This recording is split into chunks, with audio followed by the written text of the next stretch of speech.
My parents filed a lawsuit over my house. When I asked, my dad said, "It belongs to your sister," but I showed them every deposit and won in court. Indeed, it is my own parents, and indeed it is my own residence as well. I went from holding onto the keys I had been hoarding for half a decade to staring at legal documents that stated my name as if I were a criminal in the blink of an eye. When I asked my father about the motivation for the actions he had taken, he spoke immediately and without any hesitance. He looked me directly in the eyes and said to me, "That house is actually owned by your sister." Initially, I had thought that this section would bring about my ruin, but it did not. Rather, the moment everything collapsed and nothing in my family would ever be the same again, was the point in time that followed this. The majority of my life has been spent with the conviction that the most uncomplicated approach to preserving harmony within my family was to be quiet, put in a significant amount of effort, and never request anything more than what I had earned for myself. I would want to introduce myself. My name is Olivia. I gained an understanding of how to manage the intricacies of my parents' expectations as a result of growing up in a family in which my father, Robert, made every decision sound like a decree, and my mother, Charlotte, made those decrees feel shameful. Isabella, who is my younger sister, has never felt any of those emotions in her entire life. She was able to glide through life with their acceptance, attention, and steadfast belief as her safety net because they always had the sense that she needed more support than I did. I reached the conclusion when I was still very young that fairness was not a principle that was upheld in our household. Expectations had a role in this. I did, however, try my best to do so. My occupation was the main thing on my mind. I would spend the long evenings working on my laptop, with my hair pulled back and my eyes watering. I would constantly reminding myself that if I were more disciplined, I would be able to have more freedom, a freedom that I never had while I was growing up. I put away a certain amount of money for a duration of 5 years. There will be no unplanned shopping sprees or trips, lunches that are prepared at home and then taken to school. All of the bonuses were instantly sent to the savings account. I was able to get myself one step closer to the realization of my goal, which was to achieve something that was rightly mine, with every single promotion I received. Either a home or an apartment. The location in which I reside. The night that I delivered the news to my family that I had finally managed to save up enough money to make a down payment. Charlotte reacted with such enthusiasm that she clapped her hands. It was as if she had been waiting her entire life for the opportunity to hear that particular piece of news. "Oh, sweetheart, we're so proud of you," she said as she decorated the dining table with lights, treating the event as though it were Thanksgiving. Robert responded with an affirmative nod of his head. In response to the statement, "Smart investment if you do it right," I experienced a fleeting, weak sense of pride. "Must be nice having that engineering salary. Some of us are still paying off grad school," Isabella commented with a tone that was not joking as she sat back in her chair and stirred her iced tea. There was no particular moment in time when this occurred. I tried to force a smile onto my face. Following the remark, "You're doing well at your firm. You'll get there." She stayed mute. She did not have any obligation to respond. When my accomplishments attracted the attention she thought she deserved, the atmosphere surrounding her became oppressive, just as it often did when she sensed the air tightening itself around her feelings of resentment. In spite of all this, I carried on moving ahead. After I finished my work for the day, I would drive around tranquil neighborhoods and look at different houses on the weekends, picturing a life in which nobody possessed the power to rewrite my judgments. I was cognizant of the fact that the apartment, which I eventually came upon on a tranquil street located at the very edge of the city, was not fancy because it was a 3-bedroom home. Despite the fact that it was not without its flaws, it was entirely of my own making. There was a sense of the extraordinary as I put my signature on the papers. This house, which I had earned, would end up being the catalyst that would ignite and consume every single last misconception that I had about what my family was truly like. What I was not aware of was that this house, the one that I had earned, would also serve as the catalyst that would ignite and consume every single last misconception that I had about what my family was truly like. What I was not aware of was that this house, the one that I had earned, would also serve as the catalyst that would ignite and consume every single last misconception that I had about what my family was truly like. The rings on my mobile phone were continuous and had no breaks between them. I was sitting on the floor of the living room that I had just moved into, and I was surrounded by boxes that were barely half unpacked. I had concluded the sale of my property 2 days before to this. For the time being, I have chosen to ignore it. I was still gripping a screwdriver with one of my hands, even though I was experiencing feelings of exhaustion and my body was covered in sweat. Nonetheless, the very second that Sophie's name flashed on the screen alongside the words, You need to see this right now. There was an abrupt, tightening sensation in my abdomen. She sent her a screenshot by way of email. The author of the social media post was Isabella. Excessive, melodramatic, and suffused with feelings of self-compassion.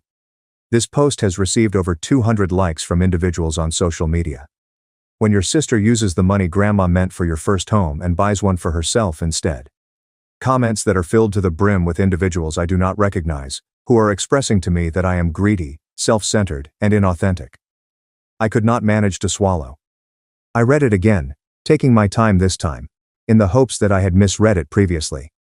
No, she was fabricating a false charge about me, alleging that I had taken money that, according to what she believed, did not exist. Funds that our family had never previously set aside for her use, and neither had Grandma. I was finally able to get through to Sophie after the phone rung one more time. Dad, I held off on giving you a response till later. Robert called out, "Hello?" in a voice that was both dull and official in tone. I remained perfectly still as I said, "Even Olivia, we need to talk about the circumstances surrounding the house." "What situation?" The voice of Charlotte rang out, coming from somewhere in the background. "My love, you are aware of the subject matter of this, correct?" "In reply to your question, I must say that I do not know," I said. Robert exhaled a loud breath, as if my presence were an inconvenience to him, and retorted, "I do not. Your mother and I have spoken with an attorney. The funds designated for Isabella's future home were meant to go to her," he continued. My wrists were trembling with the force of my hammering heart, which was so fierce that it was practically palpable there. "You were aware of that, were you?" "What are you talking about? There was never any designated money. I bought this house with my own savings. I can show every deposit." The conversation proceeds in quiet. After then, Robert gave a line of dialogue that resulted in my vision of reality being split into two separate parts. As soon as I heard the words, "That house belongs to your sister," I sank upon the nearest step. "Dad, this is completely out of the question. There is not a single agreement, not a single fund," I remarked. "No, you're making things unnecessarily complicated," he retorted with frustration. "Your sister needs that house more than you do. She's been planning for it, and now you've taken it out from under her. She never told me she wanted this house." "It doesn't matter," he said with unwavering conviction. "We'll be filing in court tomorrow." Due to the fact that my hand was shaking with such intensity, I was on the edge of letting the phone fall to the ground. Charlotte's voice had a tone of incredulity and disappointment as she posed the question, "Are you seriously going to take this matter to court?" "We only want to do what is right by your sister. She is deserving of this. You can purchase another one in the future." "Another one?" It is as if 5 years of sacrifice could be repeated as easy as picking up a carton of milk. Prior to the completion of the telephone discussion, not a single parting word was spoken. I was overcome with a feeling of betrayal that I had not expected to experience, even in the most horrific of my nightmares, as I sat there in the dimly illuminated hallway of my new house. The fact that my parents were perplexed is not true. Their guess turned out to be accurate. They were in the process of determining which side they would support, and it was not going to be my side. That evening, Sophie made an appearance, bringing with her a supper that she had procured from a restaurant and a look on her face that unmistakably indicated that she was already fully informed of everything that had transpired. "You're not crazy," she said, her voice low and quiet. And Jack made his entrance into the room and then stood just behind her. "They're trying to take your house away," he continued. It was unknown to me that he had also arrived on the scene. He folded his arms on his own. That night, I was unable to fall asleep. I had to inform Olivia that she needed to prepare herself because her family was about to engage in a legal fight, and that they were not bluffing. With a cup of cold tea in my hand, I was seated at the kitchen counter of Sophie's apartment, gazing off into the distance as the place buzzed with activity all around me. The effects of the shock had not yet worn off. It had undergone a transformation into something that was of greater significance, and as a result, my chest was experiencing an unpleasant sensation of constriction. Sophie took the seat that was right across from where I was sitting, and she leaned her elbows up on the counter. "You are not leaving this place," she said in a tone that left no room for dispute. I did not argue with the assertion that followed. "You shouldn't be alone in that house right now." I did not have the ability to do it. With a folder tucked underneath his arm, Jack was spotted returning the following morning. He said, "You're going to need to see a specialist. Someone who handles property claims and inheritance disputes. He handed the information over to me while he was speaking. The best person I know for that is Grace Langston, he said to reporters. I gave him a blink in order to respond. There is no problem with inheritance, he said with a smile that did not include any humor at all. Your parents are attempting to bring about an issue concerning inheritance. On the afternoon that followed, Grace arrived to her office to meet up with us.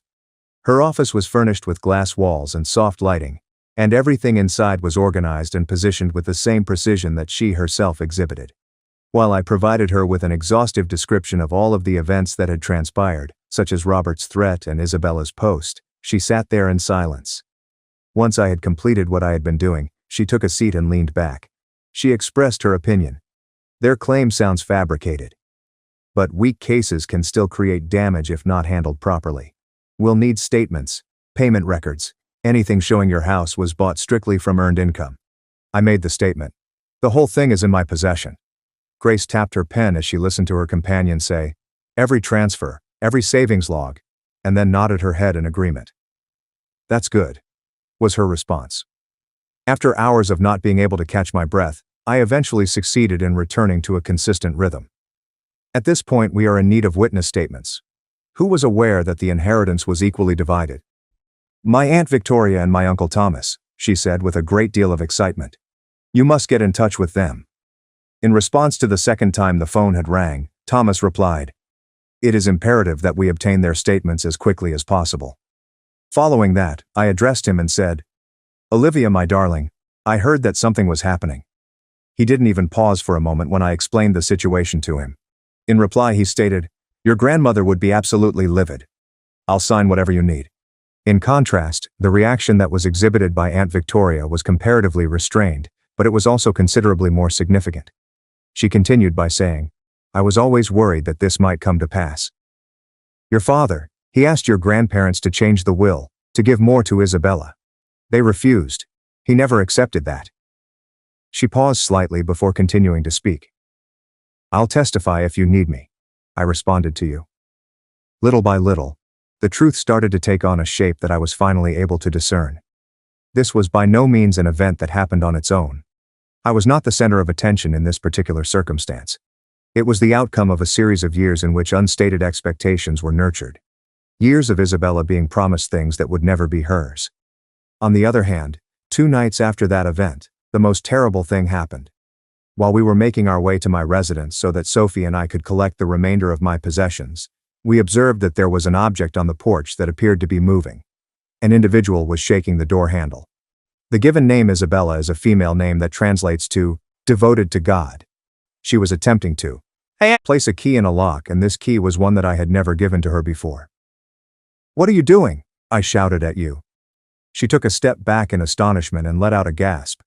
I thought I could just look around by breaking in. It's going to be my house anyway, she stated with a sense of frustration. The moment in question was responsible for the transformation of everything. Grace made reference to it as nothing more than an attempted unauthorized entry. Evidence or information in the form of documents or other materials that provide support. And out of nowhere, the fear that I had been wading through transformed into something that was more stable, something that had a bite to it. If they wanted to engage in a legal struggle, then they had the right to do so. A solitary one would be theirs to keep. The smell of a strong disinfectant perfume that reminded one of the smell of aged paper was everywhere in the courtroom. It does not emit any type of comforting sensation. As I was walking along Grace in the corridor, it felt as though the walls were vibrating with each individual pulse of my heart. I was able to clearly sense each one of these beats. I was trembling, and my breathing was uneven and inconsistent. I was no longer afraid by the prospect of losing the house. I was not willing to face the individuals who raised me and acknowledge the fact that they had changed and were no longer the same people I had known in my memory. Robert, Charlotte, and Isabella were already seated on seats at the plaintiff's table when we entered into the room. Robert made an adjustment to the way he was standing the moment his eyes locked with mine, doing so as if he were preparing to fight in a combat. Charlotte looked away. With a mixture of arrogance and an increasing amount of animosity, Isabella gazed at me from my head to my feet. It seems that she was of the opinion that I was responsible for betraying her trust. Grace softly touched my arm with her hand. The moment that Judge Rebecca Lawson entered the chamber, There was an immediate and complete cessation of all sound. She had made the following declaration. Retain your composure. Bear in mind that our purpose here is not to combat emotions. Rather, our goal is to present facts. She possesses a personality that will make you sit up straight in your seat without even thinking about it, displaying an attitude that is both confident and composed, and refusing to entertain any nonsense before it even has the opportunity to arise. She gave the directive, "Let's get started." Philip Carter, who was the lawyer for my parents, was the first person to come up and begin.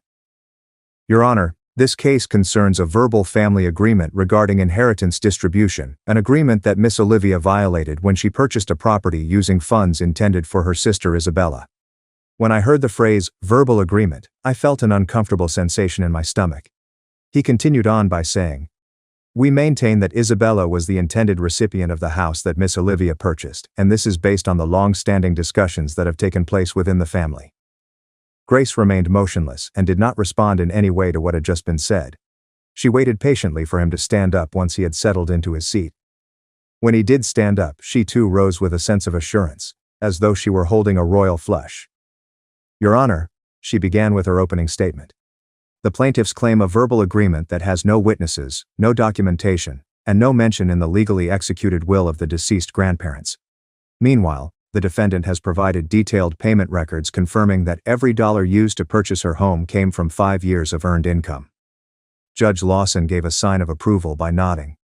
It was Philip who made the request for Robert to take his place at the witness stand. He was the very first individual to accomplish such feat. My father rose to his feet, took a big breath, and turned to face the courtroom. He looked like a man who had finally been given the acknowledgement that he had been anticipating all along. My mother has always had the desire to provide assistance to Isabella in the process of obtaining her first home, as evidenced by the statements that he made. I clenched my jaw as I spoke the words. It was understood. Olivia was aware of this fact. Grace placed her hand on my arm, and this helped me to feel more centered. Philip's second witness to take the stand was someone by the name of Charlotte. She was able to get her voice to tremble just the right amount so that it seemed as though she had compassion for the circumstances in which she found herself. "We do not have any intention of causing Olivia any sort of distress," she said in a soft voice. She went on to say, "What we want is to get the commitment that was given to Isabella." His response was, "A promise." Just another word that does not have any sort of vertebral column. Isabella was the next person to be called upon to step up to the front. Following a shaky inhalation, she made an effort to smooth out the creases in her skirt. "Show what you are capable of. Exercise caution." "For a number of years I have been putting money aside," she replied. "Nevertheless, I do not earn as much as Olivia does." I had believed that she was aware that the house was intended for me," Philip said as he placed a comforting hand on her shoulder while she made her way down the stairs. "It is a fact that he did that." Grace was the next person to have her turn after that. She stood there with a straight spine and piercing gaze. "Your Honor, we would like to call our first witness, Thomas Langston." With a cool and dignified demeanor, Thomas, the uncle, entered the room in a way that was appropriate for a person who did not feel the need to prove anything to anyone. He stood up in the witness box and delivered his testimony in a clear and expressive manner. Philip tried to challenge him, but Thomas refused to adjust his stance on the matter. No special promises, no conditions were present. I was present in the room when it was read. The will was divided evenly. After that, Aunt Victoria showed up.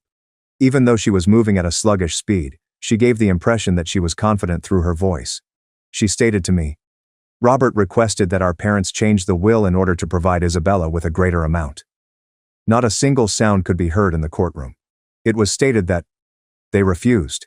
They believed in fairness. Charlotte looked down and averted her gaze. Robert's jaw muscles were forcibly contracting. Before I was brought into the stand, Grace spoke to Victoria in a manner that was considerate and appreciative. When I was sitting down, I found the microphone to be too loud and uncomfortably close to me. That being said, speaking honestly was like to breathing oxygen. "I have been putting money away for 5 years, I said. Grace handed over a folder that had been neatly organized to the judge and declared, "I am able to provide an explanation for every single cent. Not a single dollar from the inheritance was spent." Judge Lawson stated, "These documents are statements that provide documentation of the following: savings transfers, deposits, payroll, and income for a period of 5 years." As he carefully looked over the pages with his eyes. I am well aware of that particular situation. Isabella attempted to get entrance to the defendant's property using a key that was not hers. She did this 2 nights before the mediation was scheduled to take place. Grace then proceeded to make the following declaration. Your Honor, we have one more matter to address. At that very moment, Isabella abruptly lifted her head. Grace completely disregarded her and stated, I wasn't breaking in. I just wanted to take a look. A neighbor witnessed the attempt and reported it to the authorities, she added. Here is the report, she remarked before presenting it to him. The defendant did not pursue charges, but it demonstrates a belief held by the plaintiffs that they were entitled to the house regardless of legal ownership. Philip suffered a blunder. That has nothing whatsoever to do with the matter at hand, Grace said in a calm tone of voice. Judge Lawson raised his hand and remarked, and the core of this case? As a result of the intensity of her gaze, the mood in the courtroom grew quiet and subdued. She responded by saying, I have gone over the material. The will was equal. There was no evidence of any financial arrangement assigning funds specifically to Isabella, and the defendant's purchase was made entirely from her own earnings. She took a pause for a brief period, letting the air become increasingly thick. Isabella's face became as pale as chalk as she heard the comment. With regard to the attempted entry, that escalation is extremely troubling. After Judge Lawson made the declaration, I hereby dismiss the case in its entirety, he gave the gavel a forceful bang. When he made this announcement, his voice did not shake or waver. The plaintiffs are barred from refiling these claims. I had the sensation of a burden that had been sitting on my chest for months suddenly being removed from me. What I was experiencing was not a feeling of relaxation. Rather, it was a sensation of the air being forcefully expelled from my body. Charlotte could not find the words to speak, so she covered her mouth with her palm. There was a trace of something malevolent that could be seen in Robert's eyes. There are a number of different feelings that a person could feel, including anger, perplexity, and wounded pride. Isabella could feel tears beginning to form in her eyes. It was not long after we entered the corridor that Robert started to pursue us. He shot back, This isn't over. We're still family, he said. I directly confronted him by turning my body to face him for the first time. You don't go to court to sue your family members over lies. Family members don't try to steal what someone else worked hard for. You made this decision. Her fingers reached out for my hand, and Charlotte grabbed it. I retreated a step. I do not desire to fight, she whispered. My response was, You already did. Isabella then let out a little sob and said, And you lost. That was supposed to be mine as far as I can tell, I said. I answered in a quiet voice, That was never the case. Nevertheless, you have never shown any interest in discovering what the truth actually is. All you wanted was to get everything that was promised to you. It was the first time that she seemed to be unsure of herself, almost as if she was defenseless. Grace walked up and took her position next to me. We have nothing more to do in this place, she announced in a voice that was unperturbed. We were absolutely so, without a doubt. When we left the location, I did not feel a sense of triumph. I had a sense of serenity, fulfillment, and freedom wash over me. Despite the fact that they were not expecting my response, they were somehow able to perceive it. That evening, while I was walking back home, I was able to witness the sun sinking down beneath the rooftops, showering the street in a soft orange glow. This was the first time in months that I had seen the view of my own front door, and I did not immediately feel like my stomach was being wrenched. Once I had opened it, I walked in and let the quietness wrap around me like a comforting blanket. There is no source of worry, no source of anxiety, and there is no individual who is trying to make modifications to something that should be rightly mine. Sophie was the first one to make her entrance. It seemed as if I had just emerged triumphant in a competition, and she was carrying some takeaway with her. She was smiling broadly. You were able to make that happen, she said after giving me a tight hug. Jack was the one who brought a bottle of sparkling cider. Not many people walk into a courtroom against their entire family and walk out standing taller. Grace continued to be composed, as she always is, even though she came in last place. Nevertheless, her grin was more authentic than any I've ever seen. The reason that Thomas placed a phone call was to convey the fact that both he and Victoria were overflowing with a sense of pride. Although justice does not resolve all issues, it does provide you with the space to catch your breath, she added in a hushed voice. Her words served to remind me that the concept that fairness was important was one that my grandparents had always maintained. I have finally experienced a feeling of connection to that conviction this evening. Not simply because of the fact that we are related by blood, but also because of the fact that we made the decision to be together. I walked leisurely across the living room, touched the smooth surface of the table that I had just polished, and opened the windows so that the fresh air of the night might enter the room. This house did not feel like it was simply a purchase anymore. It felt different now. It was not simply a matter of having an address within the city limits. It appeared as though it was mine once more, completely and without a doubt. I came to a plain and immutable revelation on that particular night when I stood in the threshold of my home. It is not possible to define the concept of family by solely referring to the ideas of blood relations or tradition, and it is also not possible to confine the concept of family to those persons who claim to have knowledge of what would be in your best interest. The fact that there are those who continue to be there for you even when everything collapses is what defines it. I was able to emerge triumphant in more than just a single case. I have taken back control of my life, my home, my limitations, and my ability to communicate. If you have ever found yourself in a position in which you were required to fight for what you are owed or to confront other people who attempted to alter your story, you are not alone.